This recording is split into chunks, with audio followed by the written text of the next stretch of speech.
ارے بچوں ناظرین السلام علیکم، میری امید آپ کی خدمت کے لیے حاضر ہے۔ تو آج ہم پڑھیں گے 8ویں کا اردو ہے حصہ نثر کا سبق ہے کمپیوٹر کا ارتقائی سفر۔ تو کمپیوٹر کا ارتقائی سفر، اس نے اپنا سفر کہاں سے شروع کیا، تو اس کے سفر کا آغاز کہاں سے ہو۔ آپ نے کمپیوٹر استعمال کیا ہوگا۔ کمپیوٹر ایک ایسی مشین کو کہا جاتا ہے۔ تو کہتے ہیں کہ آپ نے کمپیوٹر اگر استعمال کیا ہوگا، تو یہاں پہ یہ بتاتے ہیں کہ آپ نے کمپیوٹر استعمال کیا ہوگا۔ تو اگر کسی نے استعمال نہیں کیا ہوگا تو اس نے ضرور دیکھا ہوگا۔ کمپیوٹر ایک ایسی مشین کو کہا جاتا ہے۔ کمپیوٹر ایک ایسی مشین کو کہا جاتا ہے جو کیا کرتی ہے، جو حساب لگانے کا کام کرتی ہو، حساب و کتاب لگانے کا کام کرتی ہے، حساب وغیرہ کا۔ یہ جوڑ اور گٹھا تو کرتی ہی ہے، تو جوڑا بھی سکتی ہے، پلس بھی کر سکتی ہے اور مائنس بھی کر سکتی ہے، یعنی گٹھا بھی سکتی ہے۔ اس کے علاوہ اور بہت سے کام بھی اس سے لیے جاتے ہیں۔ تو اس گٹھانے اور جوڑنے کے علاوہ کمپیوٹر سے بہت سارے کام لیے جاتے ہیں۔ اس کے علاوہ بہت سارے کام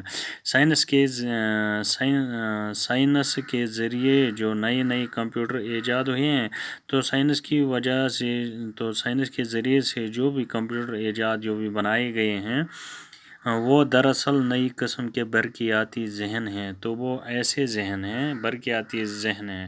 برقیاتی بولتے ہیں الیکٹرانک کا اردو ترجمہ بجلی کی طرح چلنے والا، بجلی سے چلنے والا۔ برقی ہو گیا بجلی سے چلنے والا۔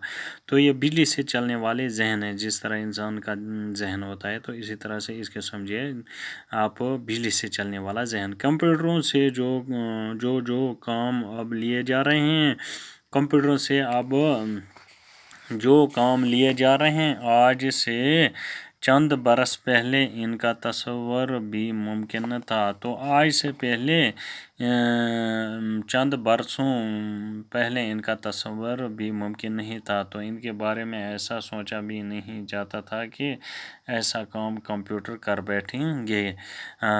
آج تو بڑے بڑے ہوائی جہاز بھی کمپیوٹر سے اڑائے جاتے ہیں۔ تو ہوائی جہازوں میں کمپیوٹر نصب ہوتے ہیں، جن کی وجہ سے ان جہازوں کو اڑایا جاتا ہے، اور انسان چاند پر بھی کمپیوٹر کی مدد سے پہنچا ہے۔ تو ریکٹ جو ہوتا ہے، اس میں وہ کمپیوٹر فٹ کیا ہوا ہوتا ہے، تو بٹنوں جو وہاں پہ کمپیوٹر لگا ہوا ہوتا ہے، تو اسی کے ذریعے سے انسان اس کو اڑا پاتا ہے، تو چاند پہ پہنچ جاتا ہے۔ ریڈیو، ٹیلی فون، ٹیلی ویژن، ریل گاڑیاں، چھاپ خانے، اخبارات کون سی چیز ہے؟ ریڈیو ہو یا ٹیلی فون ہو، ٹیلی ویژن، ریل گاڑی ہو یا چھاپ خانے ہو، اخبارات ہو، کون سی چیز ایسی ہے جس میں کمپیوٹر سے مدد نہیں لی جاتی ہے؟ تو ان ساری چیزوں میں کمپیوٹر کا مدد لیا جاتا ہے۔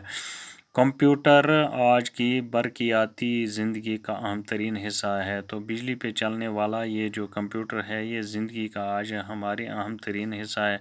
اس کی ایک چھوٹی سی مثال موبائل فون اور برقیاتی کی کیلکولیٹرز ہیں۔ تو چھوٹی سی اس کی مثال ہے کمپیوٹر کی۔ آپ موبائل کو دیکھیے یا برقیاتی جو کیلکولیٹر حساب کتاب کے کام لگانے میں جو ہمیں درکار آتے ہیں، تو ان کو دیکھیں، ہر جگہ دیکھے جا سکتے ہیں۔ تو ان کو ہر جگہ بینکوں اور دکانوں، تو ان کو ہم کیلکولیٹروں کو بینکوں اور دکانوں پہ بھی دیکھتے ہیں۔ اس کے علاوہ آج کل اسکولوں اور کالجوں میں طالب علم اور گھر کے سبھی چھوٹے بڑے بھی ان کا استعمال کرتے رہتے ہیں۔ تو کیلکولیٹروں اور موبائل فونوں کا کالجوں، طالب علم جو علم حاصل کرنے والے لڑکے ہوتے ہیں، گھر بیٹھے جو چھوٹے ہو یا بڑے لوگ ہوتے ہیں، وہ بھی اس کا استعمال کرتے ہیں۔ تو انشاءاللہ آئندہ کل اسے آگے پڑھیں گے۔